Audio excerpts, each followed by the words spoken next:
Okay.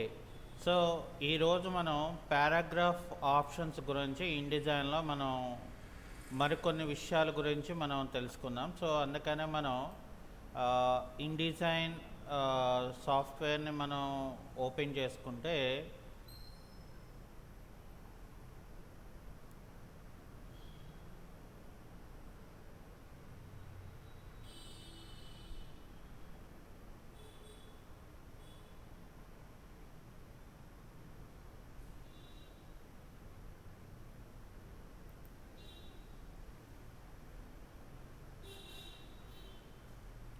So, ఇలా నాకు interface అనేది కనిపిస్తది. సో, ఫస్ట్ ఆఫ్ ఆల్ మనం ఫైల్‌లోకెళ్ళి న్యూ అని చెప్పి న్యూలో డాక్యుమెంట్ అనేది మనం క్రియేట్ చేసుకున్న తర్వాత ఇక్కడ ఏం చేస్తామంటే నేను A4 షీట్ అనేది తీసుకుంటాను. జస్ట్ ఇక్కడ నాకు ఎన్ని నెంబర్ ఆఫ్ కాపీస్ కావాలనుకుంటానో నేను అన్ని నెంబర్ ఆఫ్ కాపీస్ తీసుకొని జస్ట్ ఇక్కడ ఓకే అని చెప్తాను.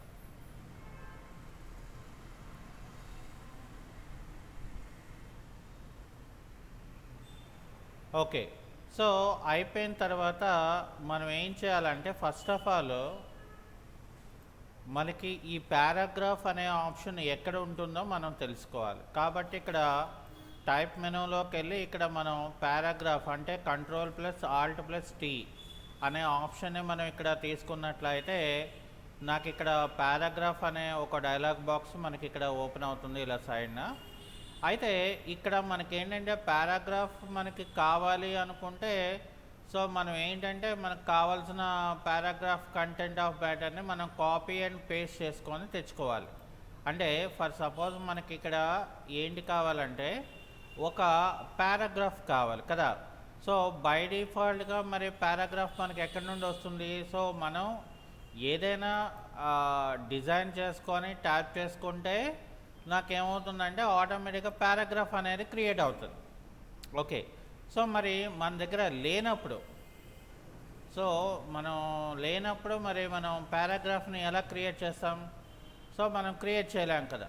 సో అందుకని మనం ఏదో ఒక ఫైల్ని ఒక ఇన్ఫర్మేషన్ లాంటి దాన్ని మనం ఇక్కడ తీసుకున్నట్లయితే ఇందులో ఏంటంటే మనకు కావాల్సిన పారాగ్రాఫ్ని మనం ఇక్కడ నేను తీసుకోవడానికి అవుతుంది.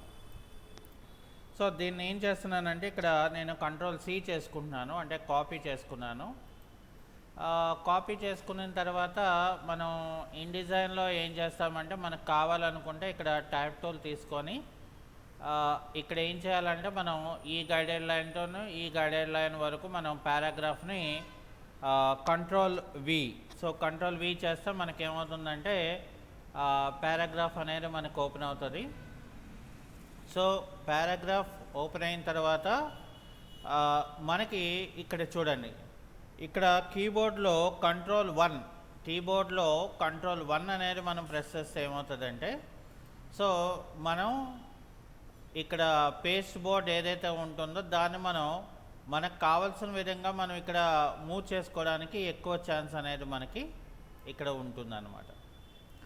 లేదనుకోండి సో మనం ఏం చేస్తామంటే ఇక్కడ Ctrl+0 అనేది కూడా మనం చేసుకోవచ్చు, నో ప్రాబ్లం. సో ఇక్కడ ఏంటంటే మనకు కావాల్సినలాగా మనం ఇప్పుడు మనం చూడండి, ఇక్కడ నేను ఏం చేస్తానంటే Ctrl+0 చేశాను అనుకోండి. Ctrl+0 అంటే ఏంటి, ఫిట్ ఇన్ విండో. Ctrl+0 అంటే ఏంటి, fit in window. Okay. So ఇక్కడ ఏం చేయాలి, మనం ఒక టేబుల్ ఫ్రేమ్ అనేది నేను క్రియేట్ చేసుకోవాలి.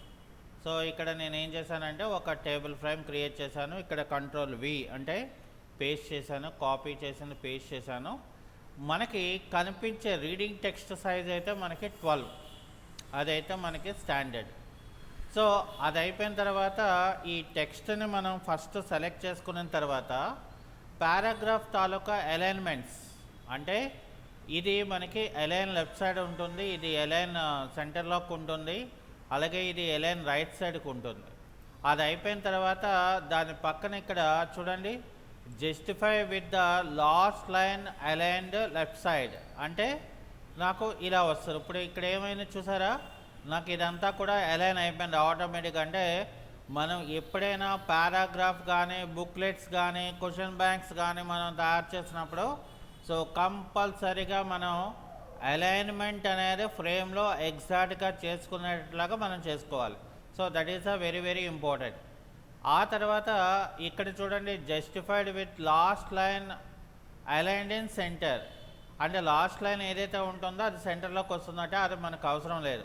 అలాగే రైట్ సైడ్ కూడా మనకు కావాలని అంటుంది, అది కూడా మనకు అవసరం లేదు. కావాలనుకుంటే మనం చేసుకోవచ్చు, నో ప్రాబ్లం. కాకపోతే ఏంటంటే దానివల్ల మనకు ప్రయోజనం అనేది మనకి లేదు.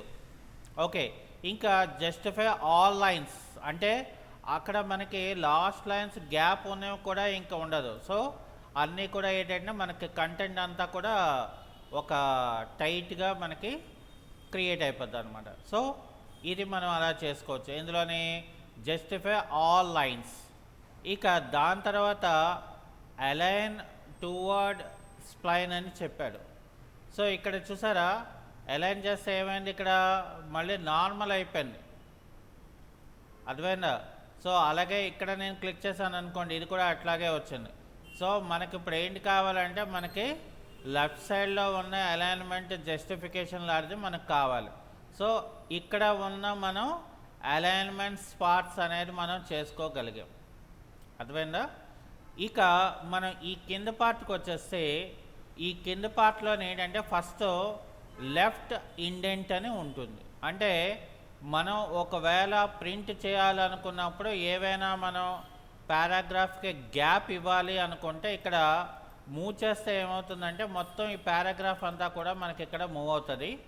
అలాగే ఇక్కడ రైట్ సైడ్ కూడా మనం ఏమైనా గ్యాప్ ఇవ్వాలి అనుకుంటే పారాగ్రాఫ్ కంటెంట్ని ఇక్కడ ఇలా మూవ్ చేసుకుంటే ఏమవుతుందంటే ఇక్కడ ఈ పారాగ్రాఫ్ కంటెంట్ కూడా నాకు ఆటోమేటిక్గా ఇక్కడ నాకు సెట్ అవుతుంది. సో ఇవి మనకి left side and right side. ఇక అలా కాకుండా ఇక్కడ మనకి ఏంటంటే ఎప్పుడైనా ఒక పారాగ్రాఫ్ అంటే ఒక ప్రొఫెషనల్ టెక్స్ట్ మనం రాసినప్పుడు ఏంటంటే ఫస్ట్ లైన్లోని మనకి గ్యాప్ కావాలనుకోండి. సో ఇక్కడ ఫస్ట్ లైన్ అంటే ప్రతి ఫస్ట్ లైన్ కూడా నాకు ఒక 5 ట్యాబ్ కావాలనుకోండి. ఇక్కడ నేను ఏం చేస్తానంటే గ్యాప్ ఇస్తాను నేను. అప్పుడు ఏమవుతుంది, ప్రతి లైన్ అంటే స్టార్టింగ్ ప్రతి లైన్ కూడా నాకు 5 ఇండెంట్ ఇక్కడ నాకు వచ్చింది. సో మనకు కావాలనుకుంటే, లేకపోతే అవసరం లేదు. ఓకే, అలాగే ఇక్కడ లాస్ట్ లైన్లో కూడా మనం ఏమైనా పెంచుకోగలిగితే మనం ఇక్కడ పెంచుకోవచ్చు. ఇక్కడ చూసారా లాస్ట్ లైన్ ఇది అవుతుంది. సో ఇలాగనమాట. అది అయిపోయిన తర్వాత ఇక్కడ నాకు నెక్స్ట్ స్పేస్ బిఫోర్. ఓకే, అంటే ఇక్కడ నేను ఒకవేళ ఇక్కడ చూసారా ఇప్పుడు ఏమైంది, నాకు అక్కడ పారాగ్రాఫ్ సెట్ చేయడానికి ఇక్కడ చూసారా నాకు స్పేస్ బిఫోర్ అంటే అక్కడ నాకు పారాగ్రాఫ్కి స్పేస్ ఇస్తే లుక్ అనేది నాకు పెరుగుతుంది. చూసారా, మరి నాకు అంటే చదవడానికి ఈజీగా ఉంటుంది అన్నమాట, అర్థమైందా? సో అలాగే ఇక్కడ మళ్ళీ నాకు స్పేస్ ఆఫ్టర్ అంటే ఇది ఒకవేళ ఇంక్రీజ్ చేసామనుకోండి, ఇక్కడ చూసారా ఆఫ్టర్ ఆ పేజ్ తర్వాత అంటే దాని తర్వాత ఇక్కడ చూసారా మనకి ఇక్కడ వాడు ఏం చెప్తున్నాడు, ఒకవేళ నేను ఇక్కడ తగ్గిస్తే ఇలా తగ్గుతుంది చూసారా. అలాగే ఇది కూడా నేను తగ్గించాను అనుకోండి, ఇక్కడ చూసారా ఆ గ్యాప్ ఆఫ్ ద లైన్ అంటే బిఫోర్ ఆఫ్టర్ అనేది మనం రెండు కూడా ఒకలాగే మనం ఇక్కడ సెట్ చేసుకోవడానికి అదొక ఆప్షన్ అనేది మనకి ఇక్కడ క్రియేట్ చేసి ఇచ్చాడు. ఇక దాని తర్వాత నెక్స్ట్ ఏంటంటే స్పేస్ బిట్వీన్ పారాగ్రాఫ్ యూజింగ్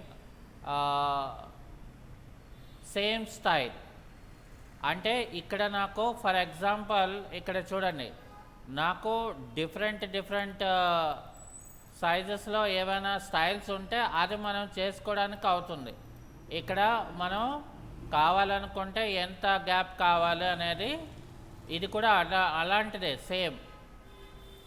ఇక్కడ చూసారా అంటే మనం ఇక్కడ ఎలా కావాలనుకుంటున్నామో దాన్ని బట్టి ఇక్కడ దీని తాలూకా ఆప్షన్స్ అనేది మనకి ఇచ్చాడు అనమాట.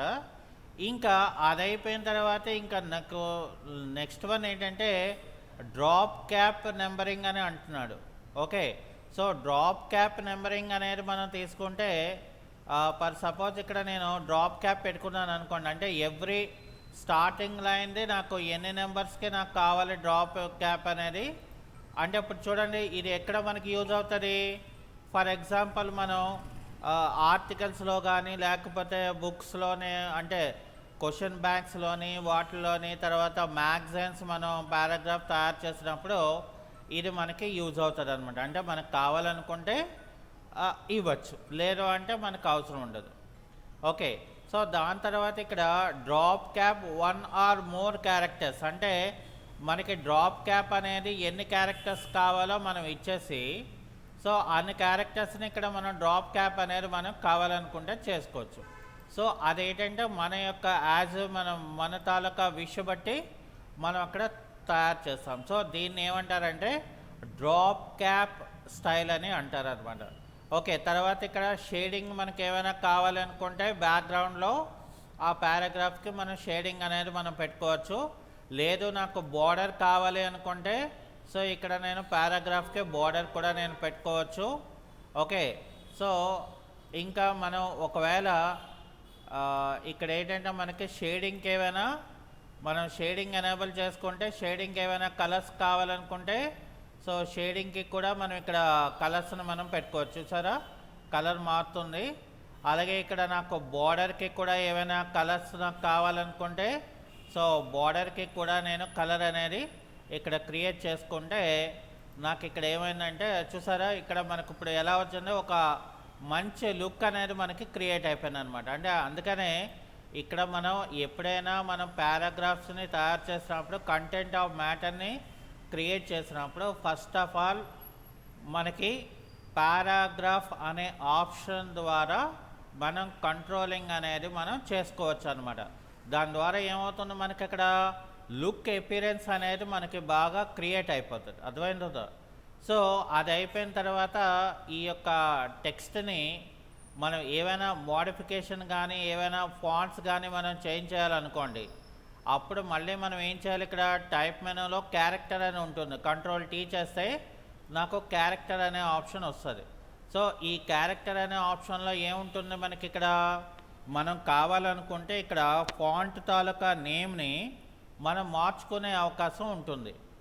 అంటే మనకి ఏరియల్ బ్లాక్లో కావాలా, ఏరియల్ బోల్డ్లో కావాలా, లేకపోతే ఏరియల్ రెగ్యులర్లో కావాలా అనేది మనం ఇక్కడ సెలెక్ట్ చేసుకోవడానికి ఇక్కడ చాలా ఇంపార్టెంట్ అవుతుంది. అర్థమైందా? అంటే ఫాంట్ ఎపిరెన్స్ బట్టి కూడా మనం టెక్స్ట్ కంటెంట్ని ఈజీగా చదవడానికి మనకి బాగుంటుంది. అర్థమవుతుందా? సో ఆ తర్వాత ఒకవేళ మనం కంటెంట్ మధ్యలో ఎక్కడైనా ఏదైనా మనం హైలైట్ చేయాలి అని అనుకున్నాము అనుకోండి, ఫర్ ఎగ్జాంపుల్, అప్పుడు ఏం చేస్తాను నేను ఇక్కడ నాకు ఎక్కడ కావాలనుకుంటున్నానో బోల్డ్ ఆ ఏరియాలో నేను బోల్డ్ పెట్టుకుంటాను. అప్పుడు ఏమవుతుంది, నాకు కంటెంట్ ఆఫ్ మ్యాటర్లో ఆ బాడీ ఆఫ్ ద మ్యాటర్ అనేది నాకు బోల్డ్గా నాకు వస్తుంది అనమాట. ఓకే, అయితే ఒకవేళ మనం ఒక డెఫినేషన్ టైప్ ఒక కొటేషన్ టైప్ నాకు కావాలనుకోండి, అప్పుడు నేను ఏం చేస్తానంటే అది సెలెక్ట్ చేసి ఇక్కడ ఇటాలిక్లోని మనకి ఎంత కావాలో ఇక్కడ మనం పెట్టుకుంటే ఆటోమేటిక్గా మనకి ఇక్కడ టెక్స్ట్ అనేది చూసారా స్లాంట్గా వచ్చింది.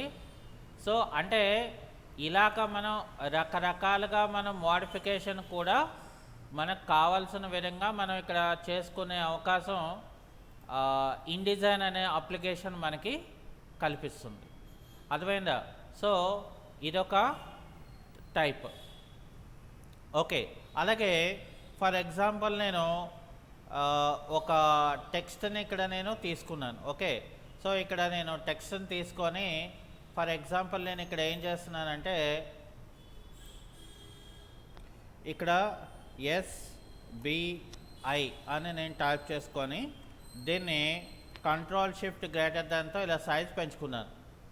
ఇప్పుడు నాకు ఇక్కడ వర్డ్కి గ్యాప్ నాకు కావాలి. అంటే ఫర్ ఎగ్జాంపుల్ నేను ఇక్కడ ఒక 50 ఇచ్చాను అనుకోండి, అంటే అప్పుడు ఏమవుతుంది, వర్డ్కి గ్యాప్ అనేది నాకు పెరిగింది. ఫర్ సపోజ్ నాకు ఇక్కడ 150 కావాలనుకోండి, ఇంకా నాకు వచ్చింది. సో అది అయిపోయిన తర్వాత ఇక్కడ నేను ఏం చేస్తున్నాను, బోల్డ్లో కావాలనుకోండి, దాన్ని నేను బోల్డ్లోకి మార్చాను. చూసారా మరి? అంటే మనకి ఇక్కడ డిఫరెంట్ టైప్స్లోనే మనకి ఎలా కావాలనుకుంటే సో ఆ రకమైన ఎపిరెన్స్ అనేది మనకి ఆ రకమైన ఆప్షన్స్ అనేది అంటే ఇందులో మనకేంటి క్యారెక్టర్ అండ్ పారాగ్రాఫ్ అనేది నాకు చాలా చాలా ఇంపార్టెంట్ అవుతుంది. Okay, thank you.